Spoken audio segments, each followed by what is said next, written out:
Let's make this botanical Dutch pork lock. The first thing to do is to protect the other side of the LP. I like the press and seal because it really sticks down to whatever you're trying to protect.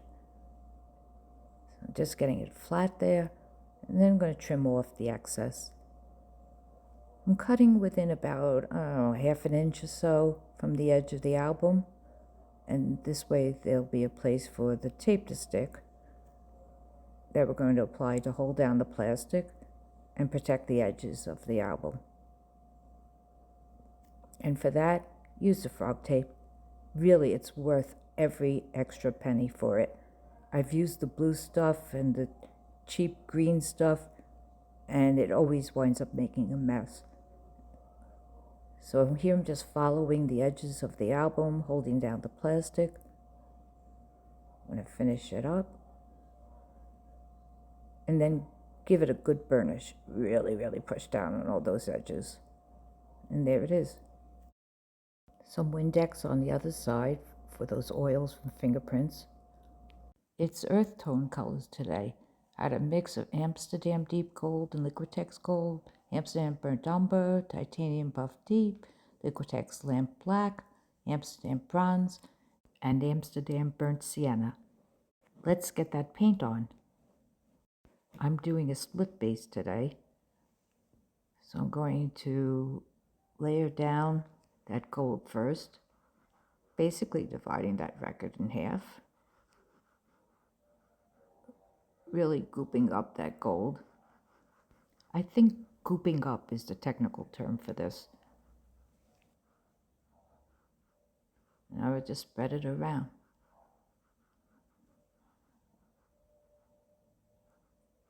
Just trying to get it as even as possible. By the way, all my paints are mixed up 3-to-1 floetrol to plant paint, plus water just for consistency. And paying attention to the sides, because like I always say, it's easier to get the sides while it's wet than when it's dry. Now I'm going to fill in the other side with that burnt umber.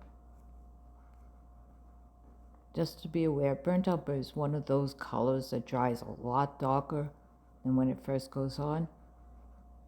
So you got to take that into effect. All right, gooping some more. Remember, we decided gooping is a technical term, so we're going with it. I'm going to spread that around just to match up with the other side.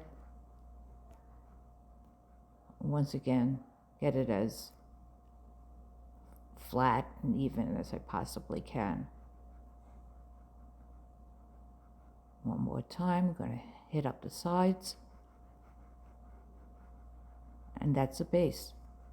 A quick torch just to eliminate any air bubbles that may have formed during this process. And it's time for some ribbons. I'm going to lay down that buff deep first. Titanium buff deep. Hit it up with that beautiful bronze. It is my favorite color. Shh, don't tell the other colors. Now we've got some burnt sienna. Wiggle that around. The black just for added contrast.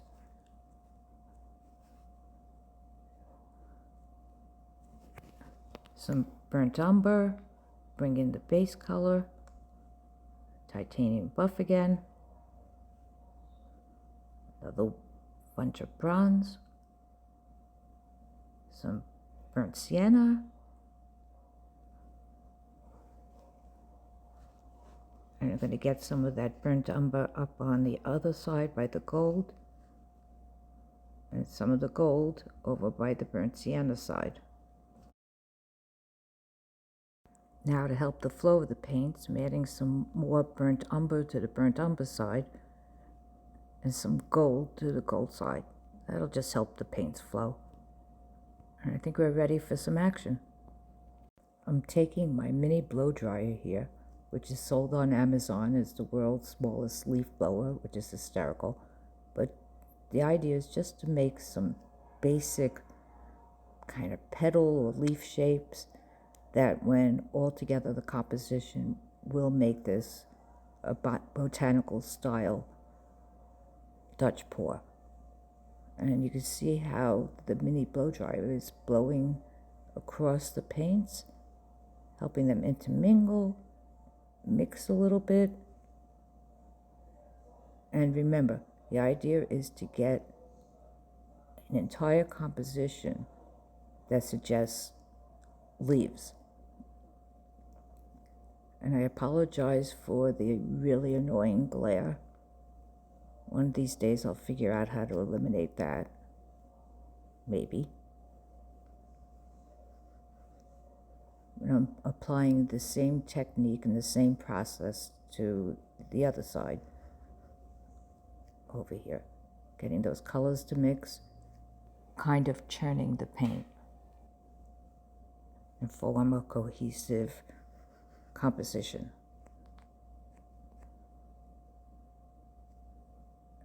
Now, just doing a little subtraction here, kind of erasing some of the petals that were blown out, some of the leaves that were blown out,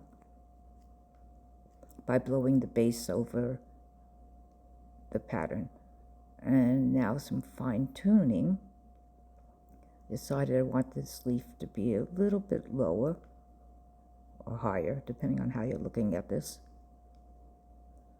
So I'm just using a straw to blow out the paint. And this way I can really control where it's going. And the same thing needs to happen on this side. So again, just taking the straw, just blowing to gently fine tune the overall composition. A little more subtraction here. Blowing the base paint over the pattern. I want a little bit more definition between the two sides.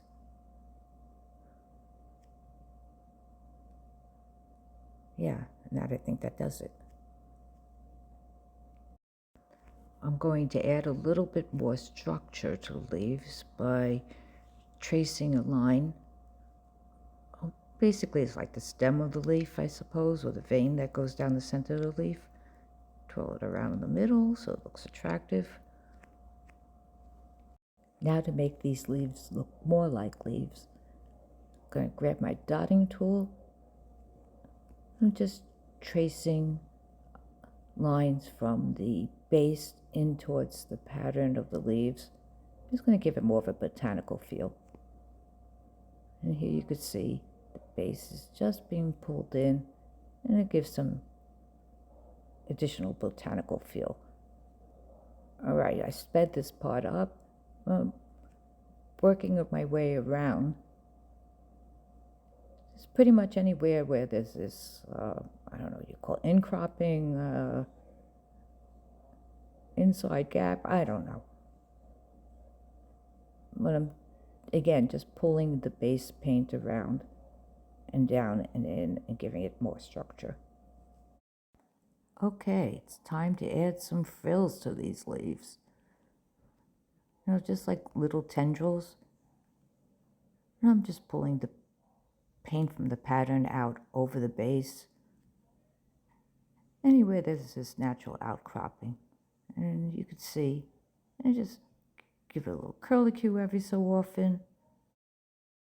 Just kind of makes the leaves look more like leaves, more botanical. I'm going to continue this process throughout the pattern. So adding a frill here, adding a frill there. Why not? The more frills, the better. Scraping the bottom edge of the LP so that the paint drips don't pull down the pattern. I'll do that a couple of times over 20 minutes or so. And here's a flyover of the wet results. Yeah, I really love the way this one's shaped up. It really has a beautiful earth tone botanical feel. And here it is dressed up as a clock. Thank you for watching, and don't forget to like and subscribe.